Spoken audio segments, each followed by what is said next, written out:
నమస్తే అండి. నేను వాణి. నా ఛానల్ ఫస్ట్ టైం చూస్తుంటే ప్లీజ్ సబ్స్క్రైబ్ చేసుకోండి. 'మోగ ప్రేమ' పార్ట్ 4. కావ్య పుట్టినప్పటి నుంచి గీత పుట్టింటి వారి రాకపోకలు ప్రారంభమైనాయి. ఓ రోజు మా వాడి అత్తగారు, "ఇక్కడ పిల్లకి ఏదీ సరిగ్గా జరగదు. నా దగ్గరకు పంపేయండి. నేను చూసుకుంటాను" అని పట్టుపట్టి కూర్చుంది. మా వాడికి అది ఇష్టం లేదు. తన పిల్ల తన కళ్ళ ఎదుట తన దగ్గర పెరగాల్సిందే అని ఖచ్చితంగా చెప్పేశాడు. గీతకి కూతుర్ని తల్లితో పంపేయాలని ఉంది. భార్యాభర్తల మధ్య వాగ్వివాదం జరిగింది. మా వాడు ఈ ఒక్క విషయంలో తన భార్య మాట లక్ష్యపెట్టలేదు. గీత సమయం వచ్చినప్పుడల్లా ఏదో ఒక రకంగా సాధిస్తూ తన అసంతృప్తిని వెల్లడిస్తూనే ఉంది. కావ్యకి ఏడాది నిండక ముందే గీతకి మళ్ళీ నెల తప్పింది. మావాడు ఉన్న ఆ ఊళ్ళో ఉద్యోగం చూసుకోవడానికి ఎన్నో విధాలుగా ప్రయత్నించసాగాడు. అంత పరువు ప్రతిష్ఠ గల మామగారు తన పలుకుబడిని ఉపయోగించి అల్లుడికి ఉద్యోగం ఇప్పించలేకపోయాడు. ఆయన అసలు అలాంటి ప్రయత్నం ఏమీ చేయనందుకు ఏమీ అనకపోయినా లోపల వాడికి బాధగానే ఉంది. ఆయన గొప్పగా అప్పుడప్పుడు వచ్చి నా ఎదుట మా వాడికి డబ్బేమైనా కావాలటోయ్ అని అడిగేవాడు. థ్యాంక్స్, అవసరం లేదు అనేవాడు వీడు. గీతకి నెలలు నిండుతూ ఉన్నాయి. ఎవరు ఏమనుకున్నా సరే నేను వీలైనంత పొదుపుగా కాపురం చేయటానికి నిశ్చయించుకున్నాను. వంట మనిషిని తీసిపారేశాను. పిల్లలకి వేరే ఆయా ఎందుకు, నేనున్నానులే అంటూ ఆయాని మాన్పించేశాను. మా వాడు ఇదివరకులా ప్రతిజానికి జోక్యం కల్పించుకోకుండా వదిలేయడం ప్రారంభించాడు. గీత చీటికి మాటికి అలిగి వెళ్ళి భర్తతో, చూశారా అత్తయ్య ఏం చేశారో అంటూ మొదలు పెడితే, అమ్మకి తెలుసులే గీత అనేవాడు. గీత కోపంతో రుసరుసలాడుతూ అవమానంతో బుసలు కొడుతూ వెళ్ళిపోయేది. ఎంతో పరువుగా, ఎంతో గుంభనంగా, గుట్టుగా బ్రతికే మా కుటుంబం రాను రాను రచ్చకెక్కి నలుగురి నోట్లో నానా విడ్డూరంగా తయారైంది. నేను అంతగా పిలవకపోయినా మా ఆడపడుచు, ఆవిడ కూతురు రమ వచ్చి వెళ్తూ ఉండేవాళ్ళు. వాళ్ళు గీత చాలా ఆప్యాయంగా మాట్లాడుకునేవాళ్ళు.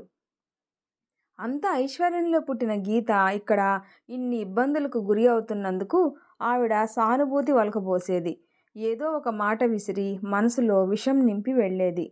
రాను రాను గీత ప్రవర్తనలో మార్పు వచ్చేసాగింది. ఉద్రేకాలు చల్లారినాయి. ఉత్సాహం పొంగు తగ్గింది. జీవితంలో యథార్థాన్ని ఎదుర్కోవలసిన సమయం వచ్చేసరికి గీత డీలా పడిపోయింది. ఇద్దరి బలాన్ని కూడా తీసుకొని మావాడు పరిస్థితులతో తలపడుతూ ఏటికి ఎదురీదడం ప్రారంభించాడు. ఉన్నట్లుండి ఒకరోజు పిడుగుపాటు లాంటి వార్త విన్నాం. మేము ఉంటున్న ఇల్లు జప్తుకి వచ్చింది. నేను నిర్ఘాంతపోయాను. గీత కూడా తెల్లబోయింది. మా వాడి ముఖాన కత్తివేటికి కూడా నెత్తురు చుక్కలేదు. ఏం చేశావురా డబ్బంతా అన్నాను వాడి మీద విరుచుకు పడిపోతూ. నేనేం చేశానమ్మా, అంతా ఇంటి కోసమే ఖర్చు పెట్టాను అన్నాడు విసుగ్గా. నేను నిలువునా నీరయ్యాను. కుప్పలా కూలిపోయాను. అయితే ఇన్నాళ్ళు నీళ్ళలా జల్సా చేసింది ఈ డబ్బేనా? నేను నా బాధను దిగమింగి మా వాడికి ధైర్యం చెప్పి కర్తవ్యం ఆలోచించమన్నాను. చివరికి నా సలహా మీద అయిష్టంగానే భార్య చేత తండ్రిని అప్పు అడిగించాడు. ఆయన చిల్లి కానీ ఇవ్వలేదు సరికదా, ఎదురు తిరిగి చెడామడా తిట్టాడు. నువ్వింత పోషించలేని వాజమ్మవైతే నా కూతుర్ని నా దగ్గరికి పంపేయ్, నేను పోషించుకుంటాను. అంత ఆర్భాటాలకి నిన్నెవరు పొమ్మన్నారు అన్నాడు. గీత కూడా తండ్రిని అసహ్యించుకుంది. మళ్ళీ వాళ్ళ గుమ్మం తొక్కలేదు. తండ్రి చేత తిరస్కరింపబడి వచ్చిన రాత్రి నా దగ్గరికి వచ్చి చిన్నబోయిన ముఖంతో, అత్తయ్య, దీనికంతా కారణం నేను. నా మూలంగా మీరు ఇన్ని ఇబ్బందులకు గురయ్యారు. నేనెంత మూర్ఖురాలిని కాకపోతే ఉద్యోగం లేని తను ఇలా నా ఆనందం కోసం పిచ్చి ఖర్చులన్నీ చేస్తుంటే ఈ డబ్బు ఎక్కడి నుంచి వస్తుంది అని ప్రశ్నించలేకపోయాను. నాకు అనుమానం వచ్చేసరికి చాలా ఆలస్యమైపోయింది అంటూ ఎంతో వాపోయింది. పర్వాలేదమ్మా, ఇప్పుడు మాత్రం మనకే, కాకపోతే 4 రోజులు ఇబ్బంది పడతాం అంతేగా అంటూ ధైర్యం చెప్పాను. చివరికి మావాడు ఆ ఇల్లు అమ్మేసి అప్పు తీర్చేశాడు. ఇల్లు జప్తు కాకుండా పరువైతే నిలిచింది, కానీ మాకు చెప్పరాని అగచాట్లన్నీ ప్రారంభమైనాయి. ఇల్లు అమ్ముకొని చిన్న ఇంట్లోకి మారగానే మమ్మల్ని చూసి అంతా నవ్వారు, హేళన చేశారు, వెక్కిరించారు.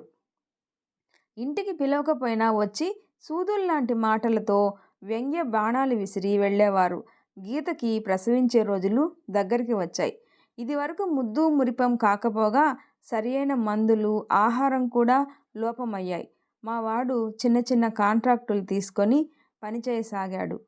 అందులో రాబడి తక్కువ, అహర్నిశలు పని ఎక్కువ.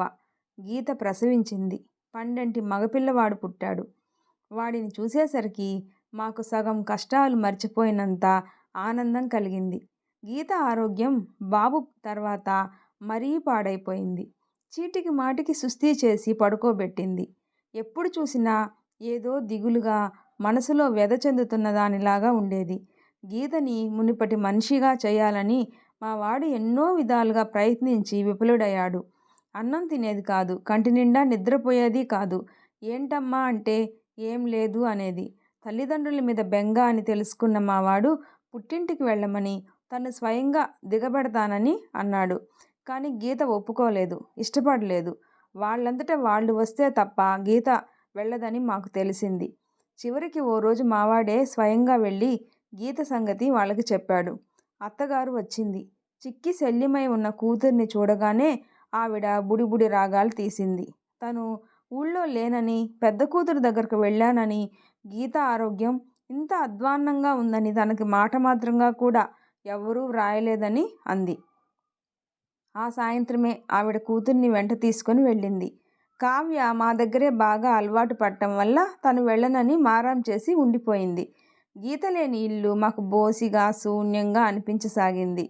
స్వస్థత చిక్కే వరకు అక్కడే ఉంటాను అని చెప్పి వెళ్ళిన గీత 4 రోజులైనా తిరగకుండానే తిరిగి వచ్చేసింది. తిరిగి వచ్చిన గీతలో ఏదో మార్పు స్పష్టంగా కనిపించింది నాకు. మనిషి వెళ్ళినప్పటికంటే నలిగిపోయినట్టుగా ఉంది. ముఖం వాడిపోయి ఉంది. కళ్ళ నిండా దిగులు, కళ్ళ కింద నలుపు ఎక్కువైంది. ఏమ్మా వచ్చేశావు ఉండబట్టలేక అడిగాను. నా ప్రశ్నకు జవాబుగా గీత కళ్ళ నిండా నీళ్లు తిరిగాయి. తలదించుకొని బిగబట్టిన స్వరంతో అంది, ఆ ఇంట్లో నేను కోరుకున్నంత ప్రశాంతత లభించడం లేదత్తయ్య. ఆ ఇల్లు, మా వదినలు, అన్నయ్యలు, అక్కలు, బావలు, చివరికి నాన్నగారు కూడా నాకు పరాయిగా, కొత్తగా కనిపిస్తున్నారు. ఇక్కడున్నంతసేపు అక్కడికి వెళ్ళాలి అని మనసు పీకుతుంది. తీరా వెళ్తే ఇక్కడికే వచ్చేయాలి అనిపిస్తుంది. అక్కయ్యలు, వదినలు నా మనసు ఎరగకుండా నా మెళ్ళో నగలు లేవని, నా చీర ఖరీదు తక్కువని వేళాకోళం ఆడుతూ ఉంటే నవ్వులాటగా తీసేయడం నాకు చేత కావడం లేదు. వాళ్ళ ముందు నేను పేదదానిలాగా కనిపిస్తున్నాను. గీత బాధ ఏమిటో నాకు అర్థమైంది. కానీ నేనేం చేయగలను? ఈ పరిస్థితుల్లో గీతకి ఉండవలసిన గుండె ధైర్యం, ప్రతిదాన్ని తమాషా క్రింద తీసి పారేయగల చిత్త నైర్మల్యం, ఈ రెండూ గీతలో లోపించాయి. నానాటికి గీత ఆరోగ్యం పూర్తిగా పాడైపోయింది. గీతని హుషారుపరచాలని, మళ్ళీ మామూలు మనిషిని చేయాలని చూశాను. నేను చేసిన ప్రయత్నాల్లో ఏ ఒక్కటి ఫలించలేదు. గీతకి పిల్లల్ని చూస్తే ఆనందం లేదు, భర్తని చూస్తే సంతోషం లేదు. ఎప్పుడు చూసినా దిగులుగా, ఏదో పోగొట్టుకున్న దానిలా, తప్పు చేసి పశ్చాత్తాపంతో కృంగిపోతున్న దానిలాగా ఉండేది. చివరికి ఆ రోజు మా వాడిని గీత తను మళ్ళీ పుట్టింటికి వెళ్తాను అని అడిగింది. అసలే చిరాకులో ఉన్నవాడు ఎందుకో ఆ రోజున అంతెత్తున ఎగిరిపడ్డాడు. ఎందుకు వెళ్ళటం? వెళ్ళి ఉసూరుమంటూ తిరిగి రావటానికేగా, వెళ్ళకు, వద్దు అనేసి వెళ్ళిపోయాడు. వాడు వెళ్ళిపోయిన తర్వాత గీత ఏడుస్తూ కూర్చుంది. అన్నం తినమన్నా తినలేదు. ఈ కాస్త దానికి ఇంత బాధపడటం దేనికే? నీకంత వెళ్ళాలని ఉంటే వెళ్ళు, మళ్ళీ సాయంత్రానికి తిరిగిరా అన్నాను. రాత్రికి వెడతాను అనింది. ఏనాడూ లేనిది ఆ రోజు వాళ్ళ అమ్మ వాళ్ళింటికి వెళ్లే ముందు చింటూకి, కావ్యాకి స్నానం చేయించి, తలలు దువ్వి, పౌడర్ అది వేసి, కొత్త బట్టలు తొడిగి తయారు చేసింది. మాటిమాటికి ఇద్దరిని ముద్దు పెట్టుకోసాగింది. వాళ్ళని అంతా ముస్తాబు చేస్తే వెంట తీసుకువెళ్తుందేమో అనుకున్నాను. పిల్లల్ని కూడా తీసుకువెళ్తావా అని అడిగాను. ఊహు, నేను ఒక్కదాన్నే వెళ్తాను, వాళ్ళు ఇక్కడే ఉంటారు అంది. వాళ్ళకి స్వయంగా అన్నం కలిపి తినిపించింది.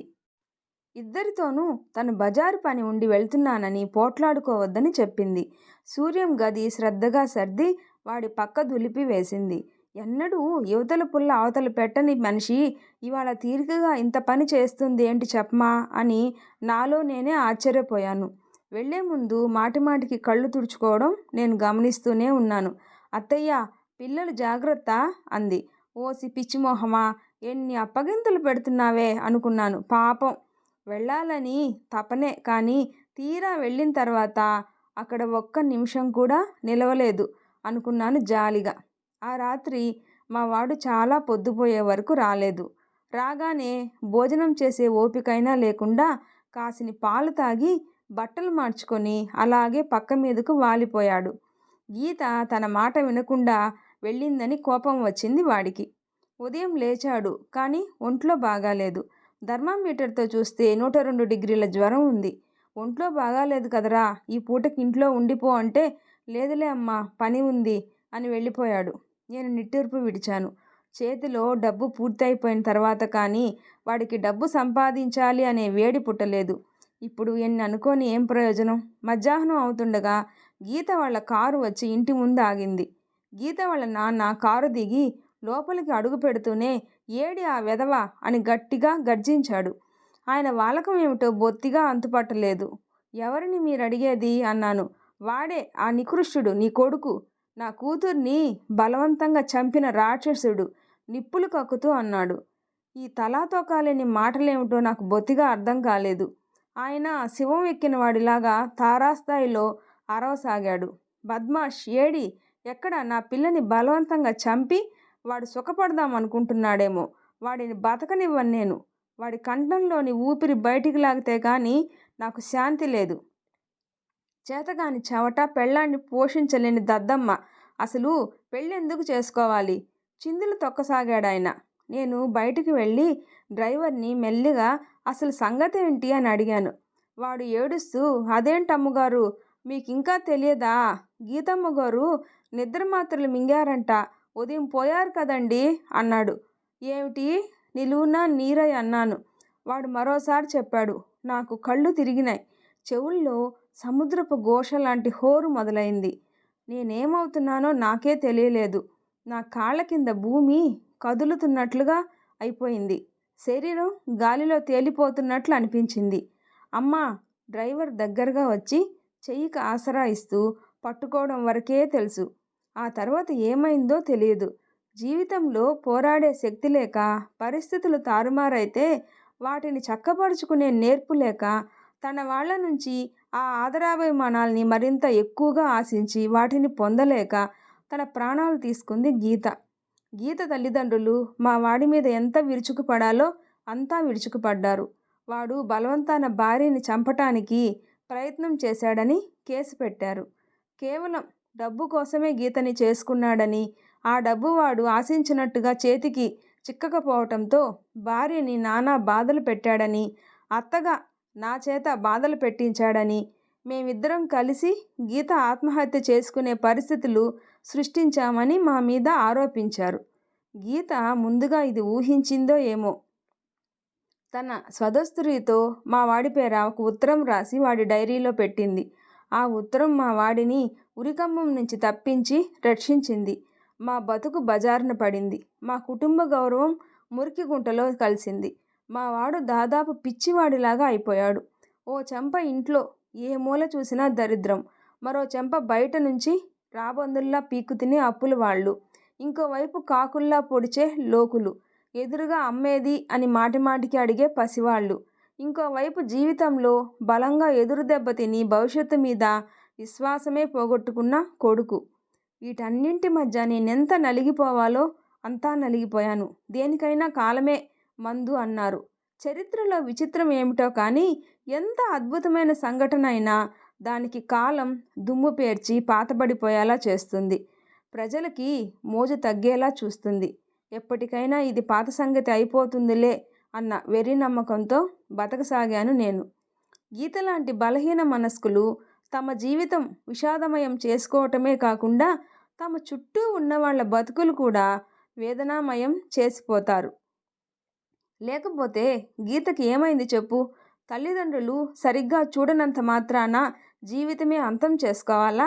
భర్తకి తాత్కాలికంగా ఉద్యోగం లేనంత మాత్రాన బతుకంతా దరిద్రమేనని భయపడిపోవాలా? అలాంటి పిరికితనం ఏ ఆడదానికి, ఏ మగాడికి కూడా పనికే రాదు. కనీసం తన పిల్లల ముఖాలైనా చూడలేదు గీత. అదే నన్ను చాలా రోజుల వరకు బాధించేది. తర్వాత చాలా రోజులు మా వాడి ముందు మరో పెళ్ళి మాట తలపెట్టడానికే భయపడ్డాను. చివరికి ఇక భయపడి లాభం లేదు అనుకున్నాను. పిల్లలున్నారు. నాకు ఓపిక తగ్గిపోయింది. వాడు మాత్రం ఎన్నాళ్ళు ఒకరి మీద ఆధారపడతాడు? రామయ్య గారు నీ గురించి చెప్పినప్పుడు నేను స్వయంగా నిన్ను చూసిన తర్వాత నువ్వు మా వాడికి అన్ని విధాలా తగినదానివి అనిపించింది. అందుకనే ఒకటికి రెండు సార్లు నా అంతట నేనే మీ పినతల్లికి కబురు చేసి చివరికి ఎలాగైతేనేం నిన్ను నా కోడలుగా చేసుకునేందుకు ఆవిడ చేత ఒప్పించాను. పార్వతమ్మ జడవేయటం ఎప్పుడో పూర్తయిపోయింది. బొమ్మల సంభ్రమాశ్చర్యాలతో వింటున్న ధరణిని గడ్డం పట్టి తన వైపు తిప్పుకుంటూ అంది ఆవిడ. చూడు ధరణి, ఇంత వివరంగా నీకు ఇదంతా ఎందుకు చెప్పానో తెలుసా? ఇలాంటి పచ్చి నిజాలు పరాయి వాళ్ళ దగ్గర నుంచి వినే కంటే అయిన వాళ్ళ ద్వారా వినటమే ఎంతో మంచిది. నువ్వు ఒక విషయం మాత్రం బాగా జ్ఞాపకం పెట్టుకో. ఈ లోకులనే వాళ్ళు ఉన్నారే, వీళ్ళు వట్టి కాకుల్లాంటి వాళ్ళు. అప్పుడప్పుడు మనం కర్రపుల్ల తీసుకొని దూరంగా తరిమేస్తూ ఉండాలి. లేకపోతే మన జీవితం అనే విస్తరిని చించి ముక్కలు చేయాలనే చూస్తారు. ఇది నీ సంసారం, నీ ఇల్లు. దీన్ని ఎక్కువ భారం లేకుండా సులువుగా ఎలా నిర్వహించుకోవాలో అప్పుడప్పుడు సలహాలు ఇవ్వటం వరకే నా పని. ఆ పైన అన్ని బరువు బాధ్యతలు నువ్వే వహించాలి. నీ నీడన ఈ ముసలిదానికింత ఆశ్రయం ఇస్తున్నానని అనుకో. మంచో చెడో దీని భారం మోసి మా అందరి జీవితాలు గట్టెక్కించు. నువ్వు సుఖపడి మమ్మల్ని సుఖపెట్టి బలవంతంగా తను గీతని చంపేశానేమో అనే ఊహ మా వాడి ఆంతర్యం నుంచి తుడిచివేయి. చాలాసేపటి నుంచి కూర్చోవటం వల్ల పార్వతమ్మ మోకాళ్ళు పట్టుకుపోయాయి. వాటిని సరదీసుకుంటూ లేవటానికి ప్రయత్నిస్తూ అంది. ఆఖరి మాటగా చెప్తున్నా, నేనిప్పుడు నీకు చెప్పినట్లుగా నాకు మళ్ళీ గుర్తు చేయను కూడా చేయవద్దు, తెలిసిందా? అంది హెచ్చరిస్తున్నట్లుగా. ధరణి అలాగే అని తలూపింది. ఈరోజు అత్తగారు చెప్పిన ఈ మాటల్ని బట్టి ధరణికి సూర్యం అంతర్యంలోకి తొంగి చూసే అవకాశం లభించింది. అతను ముభావంగా ఉండటానికి, అతని ప్రవర్తన అందరిలా కాకుండా అదో రకంగా ఉండటానికి కారణం ఏమిటో ఇప్పుడు అర్థమైంది. తనకి చేతనైనంత వరకు అతనికి మనశ్శాంతి ఇవ్వటం తన కర్తవ్యం అని కూడా ఆ క్షణంలోనే బోధపడింది. పార్వతమ్మ అంత హడావుడి పడి పలహారాలు కూడా చేయించి పెట్టుకుందే కానీ చివరికి ఆనాడు ఆ పిన్నత్త గారి కూతుళ్ళు రానే లేదు. పై సంఘటన జరిగిన తర్వాత 4 రోజుల అనంతరం కావ్య స్కూల్ నుంచి ఇంటికి వచ్చి బయట ఆడుకోవటానికి వెళ్ళి చీకటి పడినా చాలాసేపైనా ఇంటికి తిరిగి రాలేదు. పార్వతమ్మ ఇరుగు పొరుగు వాళ్ళని మా కావ్య ఉందిటమ్మా అని కేక వేస్తూ ఉంటే ఎదురుగా ఉన్న ఇంట్లో నుంచి వచ్చింది కావ్య. ఇంత పొద్దుపోయే వరకు ఏం చేస్తున్నావే ఆ ఇంట్లో? నీతో ఆడుకునేందుకు అక్కడ పిల్లలు ఎవరూ లేరుగా? అన్నం పెడుతూ సాధింపుగా అంది పార్వతమ్మ. ధరణి ముందు గదిలో బాబుని భుజాన వేసుకొని నిద్రపుచ్చటం కోసం అటూ ఇటూ తిప్పుతూ ఉంది. బామ్మగారు మాట్లాడుతుంటే కూర్చున్నాను నానమ్మా అంది కావ్య పెద్ద ఆరిందెల. బామ్మగారా? పార్వతమ్మ ముఖం చిట్లించుకుంది. ఆవిడ వయసెక్కడా, నీ వయసెక్కడా? నీతో ఆవిడికి కబుర్లేంటి అంది. ఆవిడ నన్నేదో అడుగుతుంది, నేను జవాబు చెప్తున్నాను అంతే నానమ్మా. బామ్మగారు చాలా మంచిది. నాకివాళ 2 అప్పడాలు కాల్చి నెయ్యి రాచి మరీ ఇచ్చింది. వద్దనంటే తినమని ఎంత బలవంతం చేసిందనుకున్నావు? అమ్మో ఆవిడే! ఏ ఈరోజు నీ మీద అంత ప్రేమ ముంచుకు వచ్చేసింది? కోడలికి గుక్కెడు కాఫీ పోయాలంటేనే ఏడ్చి చచ్చే మనిషి. అసలు ఇంతకీ నిన్ను ఏమడిగిందేమిటి? అనుమానంగా చూసింది పార్వతమ్మ. నోట్లో అన్నం పెట్టుకున్న కావ్య చెప్పనా వద్దా అన్నట్లు తటపటాయిస్తూ ఉంది. చెప్పు, ఆవిడ ఏమడిగింది? నువ్వేం చెప్పావు? మరే మీ పిన్ని మంచిదేనా? మిమ్మల్ని బాగా చూస్తుందా అని అడిగింది. ఇంకేమో ఇంకా చెప్పు. ఇంకా మీ నానమ్మ పిన్ని పోట్లాడుకుంటారా? మీ నాన్న మీ పిన్నితో మాట్లాడతాడా అని అడిగింది. నువ్వేం చెప్పావు? మా పిన్ని మూగది, అసలు మాట్లాడటం వస్తేగా పోట్లాడటానికి అన్నాను. మా నాన్న అసలు పిన్ని ముఖం చూడడని చెప్పాను. మా నాన్నమ్మ ఎప్పుడైనా పని చెప్పడం తప్ప ఇంకేం మాట్లాడదు అన్నాను. నన్ను చూస్తే భయం అని చెప్పాను. మరి పని అది బాగా చేస్తుందా అని అడిగింది. ఓ, గిన్నెలు తోమమంటే బరబరా తోమేస్తుంది, ఇల్లు ఊడవమంటే చకచకా ఊడ్చేస్తుంది. అన్నం తినటం మానేసి కావ్య చేతులతో అభినయిస్తూ చూపిస్తున్నదల్లా పార్వతమ్మ హఠాత్తుగా మధ్యలో వీపు మీద ఫెడీల్మని ఒకటి చరచటంతో ఆగిపోయి కళ్ళు పెద్దవి చేసి, ఎందుకు కొడతావు నన్ను అని అడిగింది. నోర్ముయ్, ఈ వాగుడంతా నిన్నెవరు వాగమన్నారు ఉరిం చూస్తూ అంది ఆవిడ. వాగుడా? ఇప్పుడు నువ్వు నన్ను అన్నీ అడగటంలా? అట్లాగే ఆవిడ అడిగింది. నీకు చెప్పడం లేదు? అట్లాగే ఆవిడికి చెప్పాను. నేను అసలు అన్నం తిన్ను. పో, నాకు వద్దే వద్దు. అన్నీ అడుగుతావు, చెప్తే మళ్ళీ నువ్వే నన్ను కొడతావు. కావ్య కంచం విసురుగా కాలుతో తన్నేసింది. కంచం దూరంగా వెళ్ళి పడింది. అన్నం చింది ఇల్లంతా చిందరవందరగా చెదిరిపడింది. పార్వతమ్మ మనవరాలి వీపు మీద గబగబా మళ్ళీ 2 దెబ్బలేసింది. ఇంకోసారి అలా చెబుతావా? చెప్పనని చెప్పు ముందు అరిచింది. ముందు గదిలో ఉన్న ధరణి బాబుని చప్పున మంచం మీద పడుకోపెట్టి పరుగెత్తుకుని వచ్చి ఆవిడ చేతుల్లో నుంచి కావ్యాన్ని లాక్కుంది. ఏనాడూ లేని నానమ్మలా శివమెత్తినట్టు అవతరించడం చూసిన కావ్య బెదిరిపోయి తాత్కాలికంగా ధరణి కుచ్చిళ్ళకి ఖర్చుకుపోయింది. బడవ, ఇంకోసారి ఎప్పుడైనా ఇలా వాగినట్లు నాకు తెలియాలి, వీపు చీరేస్తాను జాగ్రత్త. వెదవ తిరుగుళ్ళు నువ్వును.